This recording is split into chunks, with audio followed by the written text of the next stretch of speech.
നമസ്കാരം, സിറ്റി ന്യൂസിലേക്ക് സ്വാഗതം.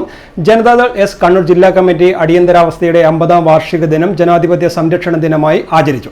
സംസ്ഥാന ജനറൽ സെക്രട്ടറി പി ദിവാകരൻ ഉദ്ഘാടനം ചെയ്തു.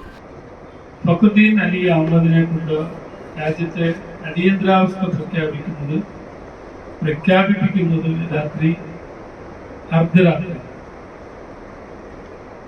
അതോടൊപ്പം തന്നെ പ്രതിപക്ഷ നേതാക്കളെ ഒക്കെ അറസ്റ്റ് ചെയ്ത് ജയിലിലേക്ക് മാറ്റുന്ന നടപടികളെ കുറിച്ച് പ്രധാനമന്ത്രിക്കെതിരായിട്ട് കോടതിയിൽ പോകാൻ പറ്റാത്ത രാഷ്ട്രീയ സാഹചര്യം, നിയമവ്യവസ്ഥകൾ അവര് സ്വയം പ്രഖ്യാപിച്ചു. കോൺഗ്രസിന്റെ പല നേതാക്കളും അടിയന്തരാവസ്ഥക്കെതിരായി മുന്നോട്ട് വന്നു. അന്ന് എന്നറിയപ്പെടുന്ന എസ് ചന്ദ്രശേഖർ,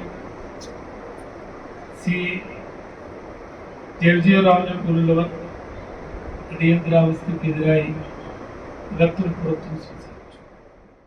എല്ലാവിധ ജനാധിപത്യ മൂല്യങ്ങളെയും കാറ്റിൽ പറത്തിക്കൊണ്ടായിരുന്നു രാജ്യത്ത് അടിയന്തരാവസ്ഥ പ്രഖ്യാപിച്ചതെന്ന് പി ദിവാകരൻ പറഞ്ഞു. ചടങ്ങിൽ പരീക്ഷകളിൽ മികച്ച വിജയം നേടിയ കുട്ടികൾക്ക് ഉപഹാരങ്ങൾ നൽകി.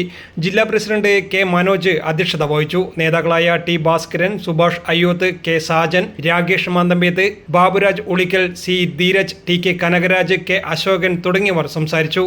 News desk, city news. കൂടുതൽ വാർത്തകൾ അറിയുവാൻ സിറ്റി ചാനൽ വാട്സ്ആപ്പ് ഗ്രൂപ്പിൽ ജോയിൻ ചെയ്യുക. ഒപ്പം യൂട്യൂബ് ചാനൽ സന്ദർശിക്കുക. വാർത്തയുടെ അവസാനിക്കുന്നില്ല. മറ്റൊരു വാർത്തയുമായി വീണ്ടും കാണാം. നമസ്കാരം.